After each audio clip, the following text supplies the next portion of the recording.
Esta semana trago-vos aqui à conversa na Camões TV Frei Fernando Ventura. É frade, capuchinho, e que é um homem que tem um poço de sabedoria na área da religião e tudo que com ela se relacione. Tem desenvolvido muito trabalho nestas matérias e, portanto, numa semana em que o jornal Milênio está a dedicar, digamos, o seu tema de capa a esta questão das religiões e das religiões não propriamente como promotoras de paz, como em princípio todas elas deveriam ser, mas muitas vezes como geradoras de ódio e de muita intolerância, nós resolvemos vir procurar quem sabe sobre estas matérias para tentarmos perceber porquê. Porquê que, por exemplo, Frei Fernando Ventura, muito obrigado antes de mais pela sua disponibilidade. Já agora deixe-me saudar os nossos espectadores do Canadá. Tenho muitas saudades do tempo, desde 98 a 2006, percorri o Ontário todo pelas paróquias e as comunidades portuguesas a fazer cursos bíblicos. Muitos espectadores neste momento se recordarão de certeza desses tempos fantásticos. É um reencontro, então. É um reencontro.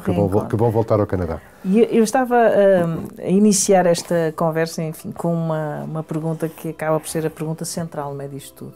Como é que é possível alguém matar em nome de Deus? O professor Agostinho da Silva dizia: eu não tenho uma religião, há uma religião que me tem a mim. A coisa pior que pode acontecer a alguém é ter uma religião. Seja uma religião religiosa, seja uma religião política, seja uma religião futebolística, seja tudo aquilo que me cria em mim ou que faz de mim o centro do mundo e não me permite passar para além de mim em relação ao outro. O fenómeno das religiões passa muito por aqui. Passa por este gesto de Moisés, que é capaz de ir à procura do sem-sentido, daquilo que não sabe, e vai encontrar o outro de tal maneira o outro que encontra Deus. E ali, eu digo sempre que este é o momento zero de toda a revelação da Bíblia. É ali quando Moisés ouve uma voz que o chama e que ao mesmo tempo lhe diz: tira as sandálias porque o espaço que pisas é sagrado. A primeira declaração é a grande declaração formal da sacralidade do espaço do outro, da sacralidade do espaço de Deus e da sacralidade do meu espaço. É este desafio, e é aqui que falha, justamente, pessoas que são gente de religião, mas não são gente de fé. São gente são pessoas incapazes de perceberem que a construção do nós se faz na interseção dos dois eus. Portanto, o que me está a dizer é que devemos separar, de uma forma muito objetiva, a religião da fé. É. E quantas vezes são as religiões que incomodam a fé? Quantas pessoas ou quantas situações vemos pessoas obrigadas a determinado tipo de comportamentos em nome de Deus, deixando de lado o outro. Dou sempre o exemplo do samaritano. O homem está caído na estrada, está a precisar de ajuda, passa um sacerdote, passa um levita, quem para é um samaritano. Quem para é alguém que não tem nada a perder. Mas o sacerdote e o levita não pararam por serem maus. O sacerdote e o levita não param porque têm uma religião. Se tivessem tocado no cadáver ou no sangue, ficavam impuros para entrar no templo. A religião tribalizada, o fanatismo religioso é isto. É quando eu sou o centro de mim próprio. Que leva ao extremismo, que leva... Por isso é que todas as religiões têm as mãos manchadas de sangue. E a culpa não é das religiões.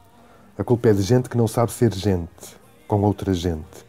Tenho dito sempre isto em tantos sítios. A nossa missão, independentemente da opção política, religiosa, sexual, futebolística, gastronómica, seja o que for, enquanto seres humanos, a única missão que nos toca, isto é quase uma frase feita, um estribilho, mas a missão é esta, é ser gente com gente, para que cada vez mais gente seja gente e nunca ninguém deixe de ser pessoa. E com esta consciência que nós não temos, na eternidade não há religiões. Deus não tem religião.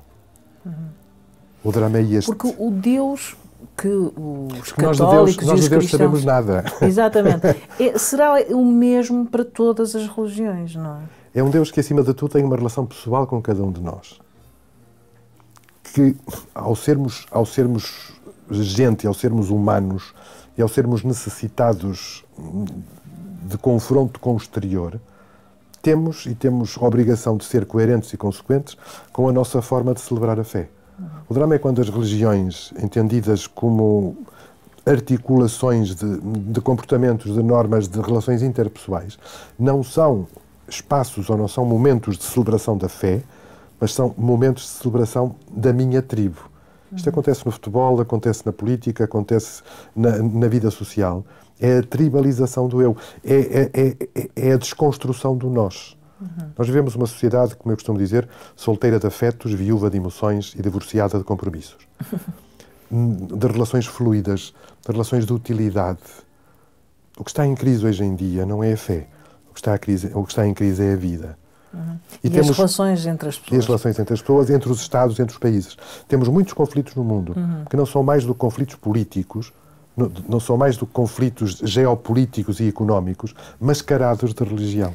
Frei, falou, ou melhor, tudo o que tem estado a falar tem a ver com a forma como nos relacionamos uns com os outros e na forma como respeitamos as diferenças e a forma de pensar diferente. Eu sei que há um termo que é muito usado sempre que se fala nesta temática religiosa, que o Frei Fernando Ventura não gosta mesmo nada, que é a tolerância. Tenho uma raiva danada à tolerância. Porque isto de tolerar alguém pressupõe que estamos enfim, a menosprezá-lo também. Completamente. Não é? Eu posso tolerar uma dor de cabeça, posso tolerar uma dor de dentes, enfim, mas eu não tenho que tolerar ninguém. Eu não tenho o direito de dizer a ninguém eu tolero-te. Nós só temos o direito de olhar alguém de cima para baixo quando for para o ajudar a levantar-se. Nós estamos todos convencidos, e dizemos isto aos nossos filhos, nas nossas catequeses, nas nossas escolas, estamos muito convencidos que a nossa liberdade termina quando começa a liberdade do outro. Isto é uma estupidez. É? É, porque se o outro é o limite da minha liberdade, eu tenho que o matar para ser livre. Os conflitos estão aqui também. O outro não pode ser o limite da minha liberdade. Quando percebermos que na gestão da relação do eu-tu, a minha liberdade se aumenta na medida em que encontra a tua liberdade, se eu vivo dentro do meu metro quadrado, se eu for capaz de abrir o meu metro quadrado ao metro quadrado do meu vizinho do lado, nós ficamos com 2 metros quadrados cada um. A nossa liberdade alargou. O outro não é o limite.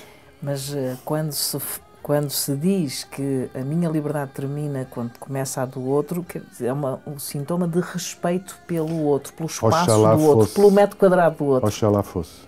Não Nossos é? amigos muçulmanos diriam Inshallah. Inshallah.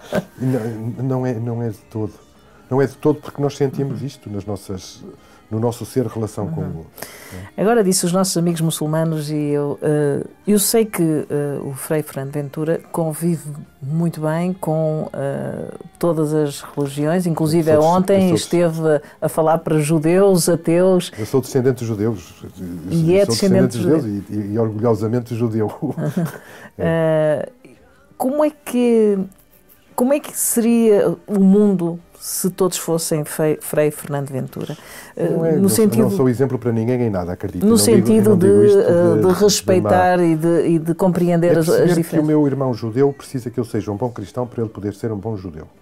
Que o meu irmão muçulmano precisa que eu seja um bom cristão para ele poder ser um bom muçulmano.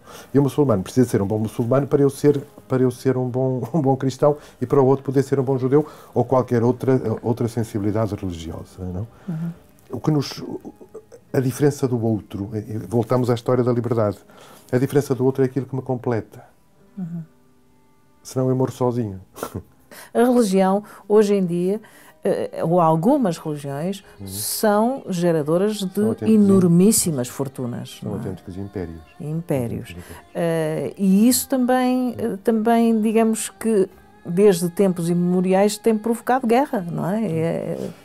E sempre que o poder político e o poder religioso, desculpem a vulgaridade, sempre que o poder político e o religioso foram para a cama juntos, nasceram monstros. Pois. E o mundo de hoje continua com monstros destes. Continua com casamentos de conveniência. O que é que se passa na Rússia com a Igreja Ortodoxa, por exemplo? Um casamento vergonhoso entre o poder religioso de Moscou e o poder político de Moscou. E temos a produção toda do que sabemos. Os conflitos todos, o que é que está na Ucrânia. Na Ucrânia há um problema religioso também. 2 igrejas ucranianas separaram-se da obediência de Moscou e passaram para a obediência de Constantinopla. Porque a geopolítica, e por trás da geopolítica está sempre o calendário das guerras atuais e das guerras futuras. Não é preciso ser adivinho. E depois há também as guerras do passado que nunca ficam curadas, não é? Que nunca ficam curadas. Mas se quiser perceber onde é que vão explodir os próximos conflitos, é perceber onde é que está o gás, onde é que está o petróleo, por onde é que passam os gasodutos, por onde é que passam os oleodutos. Ali vai ser montado um conflito. Ali vai ser montada uma guerra, que vai ser uma guerra mascarada da religião, que da religião não tem nada. Temos na nossa história, temos páginas negras, temos a vergonha que foi a Inquisição, temos a vergonha que foram as Cruzadas, que não era uma universalidade tão grande de aceitação. Estamos a falar a níveis superiores, que a Guerra Santa nasce, e as Cruzadas nascem já para libertar os lugares santos. É verdade ou não? Eu sou franciscano. Nós este ano estamos a celebrar o aniversário do encontro de Damieta. É nesta igreja que eu acredito, e é por aqui, e é aqui que nasce, e é por aqui que vai o movimento franciscano. É quando da Segunda Cruzada, Francisco de Assis está a caminho da Terra Santa, ele foi à Terra Santa. Foi-se encontrar em Damieta. Damieta está no norte do Egito. Vai-se encontrar com o sultão, o Malik al-Kamil. Este é um facto histórico. Nós temos em Assis os objetos de recordação que o sultão deu a Francisco de Assis. Ele vai falar quer com os muçulmanos, quer com os cristãos. Esse episódio são os cristãos que saem vitoriosos, depois emborralha-se outra vez toda a história, sabemos a história do que acontece. Mas ao lado desta igreja, ou desta hierarquia eclesial de senhores do poder e da hierarquia muçulmana de senhores do poder também, à época da gestão da coisa política de então, nós temos também dentro da igreja Francisco de Assis, que é capaz de ir falar com os dois, de explicar a estupidez da atitude de um e outro, porque é sempre qualquer guerra estúpida. Uma guerra em nome de Deus é estupidez absoluta. Frei Fernando Ventura, muito obrigada por este pedaço de conversa e por me ter ensinado tanto neste bocadinho. Muito obrigada mais uma vez. Espero ter contribuído também para algum esclarecimento aí em casa sobre esta problemática que afeta todos nós, todos os dias, em qualquer canto do mundo.